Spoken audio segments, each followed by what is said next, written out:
მოგესალმებით, მე ვარ ვახტანგ ჯაფარიძე, რეიკის სისტემის ოსტატი და მასწავლებელი და ამ ლაივში მინდა გავაგრძელოთ საუბარი ჩვენს ჩაკრებზე. კერძოდ, დღეს ვილაპარაკოთ მეოთხე გულის ჩაკრაზე, რომელიც იმყოფება გულმკერდის არეში, ხო? გულის ჩაკრის ენერგია, ზოგადად გულის ჩაკრა მთლიანობაში პასუხისმგებელია იმ ორგანოების ნორმალურად ფუნქციონირებაზე, რომელიც გულმკერდის არეშია მოთავსებული, კერძოდ ეს არის გული, ეს არის თიმუსი, ეს არის ფილტვები, ბრონხები. თუ გვაქვს დარღვევები ამ ორგანოებთან დაკავშირებული, ხო, ეს იმის მანიშნებელია, რომ ჩვენი გულის ჩაკრა ვერ მუშაობს სათანადო დონეზე. გულის ჩაკრა ზოგადად პასუხისმგებელია სიყვარულზე და თანაგრძნობაზე, საკუთარი თავის მიმართ, სხვა ადამიანების მიმართ, ამ სამყაროს მიმართ, ღმერთის მიმართ და ასე შემდეგ. პასუხისმგებელია ასევე სიკეთის უნარზე, გახსნილობაზე, იმაზე თუ რამდენად გვაქვს მოწყალების უნარი, რამდენად გვაქვს, ასე ვთქვათ, ქველმოქმედების უნარი. იმ შემთხვევაში, თუ გულის ჩაკრა ისევე ჰარმონიულად მუშაობს, როგორც ყველა დანარჩენი ჩაკრა, ხო? მაშინ გაცემის და მიღების ბალანსი ჩვენ ცხოვრებაში არის როგორც წესი ნორმაში. თუ მხოლოდ გულის ჩაკრა მუშაობს კარგად, მაგრამ ყველა დანარჩენი ქვედა ჩაკრა არ არის სათანადო ფორმაში, ხო? ამ შემთხვევაში ადამიანს ემართება ის საინტერესო რაღაც, რომ ის გასცემს და საპასუხოდ აბსოლუტურად არაფერს არ იღებს და ბოლოს ხდება მისი გამოფიტვა მთლიანად. ხო, შეიძლება ბოლოც კი დაარიგოს ისე რომ ასე ვთქვათ, არაფერი მოუბრუნდეს. ეს არ ნიშნავს იმას, რომ გაცემის დროს რაღაცა ანგარებით უნდა ვიხემძღვანელოთ ერთის მხრივ, მეორეს მხრივ ისიც უნდა გავითვალისწინოთ, რომ ასე ვთქვათ, უსაზღვრო გაცემა არ შეგვიძლია, რომ ჯერ ღმერთები არ ვართ. ადამიანები ვართ მოკვდავები და შესაბამისად ეს ბალანსი უნდა დავიცვათ გაცემის და მიღების. სწორად თქვენმა ჭკვიანმა ადამიანმა აღარ მახსოვს ოღონდ ვინ, ვისი ციტატაა, რომ ღარიბებს ვერ დაეხმარებით თუ ერთ-ერთი მათგანი გახდებიო და აბსოლუტურად სწორად მიმაჩნია ეს გამონათქვამი. შესაბამისად ამ პერიოდში დღესდღეობით გულის ჩაკრის კარგი მუშაობა, ასე ვთქვათ, ნორმალური ფუნქციონირება არის ძალიან მნიშვნელოვანი. იმიტომ რომ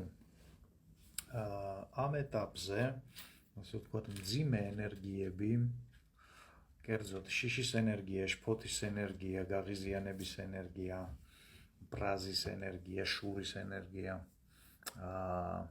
უიმედობის ენერგია, სასოწარკვეთილების ენერგია მომეტებული რაოდენობით არის, ნაწილობრივ, ასე ვთქვათ, იმ კრიზისების გამო, რაც გამოიწვია პანდემიამ, ნაწილობრივ ლოკდაუნების გამო და არსებობს კიდევ რამდენიმე ფაქტორი, რამაც ეს განაპირობა, მაგრამ ერთი გვახსოვდეს, რომ ამ ეტაპზე ძალიან მნიშვნელოვანია სიყვარულის, სინათლის და თანაგრძნობის ექსტრაორდინალური მარაგების, ასე ვთქვათ, დაგროვება. რაც უფრო მეტია ჩვენი სიყვარულის გაცემის და მიღების პოტენციალი, მით უფრო ადვილად გადავიტანთ ამ კრიზისებს და რაოდენ პარადოქსულადაც არ უნდა მოგვეჩვენოს, სადღაც ერთ წელიწადში, იმ შემთხვევაში თუ შევძელით ჩვენი ჩაკრების სწორად ბალანსირება და განსაკუთრებით გულის ჩაკრის ნორმალური მუშაობის შენარჩუნება, სადღაც ერთ წელიწადში ჩვენი ცხოვრების ხარისხი იქნება საკმაოდ კომფორტული და ასე ვთქვათ, კარგი. პირობითად ასე დავარქვათ. შესაბამისად, იმისთვის რომ გულის ჩაკრა მოვიყვანოთ ნორმაში, ტექნოლოგია არის ისეთივე, როგორც ყველა დანარჩენი ჩაკრა. ასე ვთქვათ, თუ გაქვთ რეიკის ინიციაცია პირველ, მეორე ან ნებისმიერი სხვა საფეხურების, შევდივართ რეიკიში, იმ მიზნით, რომ მოვახდინოთ ჩვენი გულის შეიძლება სხვა ჩაკრების ნორმალიზაციაც, ერთ ხელს ვიდებთ წინა მხრიდან ჩაკრის ენერგიას გავცემთ, მეორე ხელს ვიდებთ ბეჭებზე უკან, იმიტომ რომ ჩაკრა უკანა მხრიდან ღებულობს ენერგიას და წინა მხარეს გასცემს ხოლმე. შესაბამისად, როდესაც საუბარია ენერგიის დაკარგვაზე, ხო? როდესაც რაღაცა არის, ასე ვთქვათ, შენს ჩაკრებზე მომაგრებული, რასაც მიაქვს შენი ენერგია, ეს ყველაფერი წინიდან მონტაჟდება ხოლმე. წინიდან მაგრდება. და ბლოკირებები, ისაც არ აძლევს საშუალებას ენერგიას, რომ ჩაკრაში შევიდეს ნორმალურად, ეს ყველაფერი უნდა ვეძებოთ ზურგზე. ხანდახან ეს სხეულშიც კი იგრძნობა ხოლმე. შესაბამისად, გისურვებთ სასიამოვნო პრაქტიკას, პროდუქტიულ პრაქტიკას საკუთარ თავზე. როდესაც ჩაკრებზე დავასრულებთ, ასე ვთქვათ, საუბარს, მათი ფუნქციონირების აღწერას, ანუ მე-7 ჩაკრამდე რომ მივალთ, მე განვიხილავთ მთლიანობაში, როგორ ჩავატაროთ ჩაკრების გასასწორებელი, მათი ფუნქციონირების ნორმაში მოსაყვანი რეიკის სეანსი, როგორ კეთდება ეს ტექნიკურად, ამაზე ცალკე ვისაუბრებთ. მანამდე თუ არ გაქვთ ნანახი წინა ლაივები ამ page-ზე, წინა 3 ჩაკრის აღწერა, შეიძლება ნახეთ იმისთვის, რომ გააკეთოთ ესეთი დიაგნოსტიკა საკუთარი ცხოვრების, ჩაკრების ფუნქციონირების და მიხედვით, ხო? შეგახსენებთ, რომ პირველი ჩაკრა პასუხისმგებელია გადარჩენის ფუნქციებზე, ფიზიკური ჯანმრთელობის ფუნქციებზე, მეორე ჩაკრა სიამოვნების ფუნქციებზე, სიმსუბუქის ფუნქციებზე, მესამე ჩაკრა მიზანდასახულობაზე, ნებისყოფაზე, ორგანიზებულობაზე, ლიდერობაზე და მეოთხე ჩაკრა სიყვარულზე. შესაბამისად,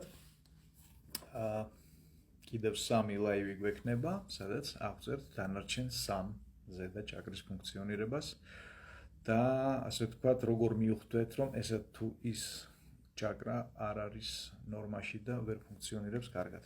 ასევე შეგახსენებთ, რომ 15 ნოემბერს არის დაგეგმილი რეიკის პირველი საფეხურის ტრენინგი, ვისაც გნებავთ შეგიძლიათ აი ამ page-ზე უსუი რეიკის ონლაინ სკოლა პირადში უმწეროთ. ასევე ამ page-ზე შეგიძლიათ გაეცნოთ ტრენინგში მონაწილეობის პირობებს და გახდეთ რეიკის პირველი საფეხურის პრაქტიკოსი, რაც მნიშვნელოვნად წაგწევთ წინ საკუთარ თავზე მუშაობაში.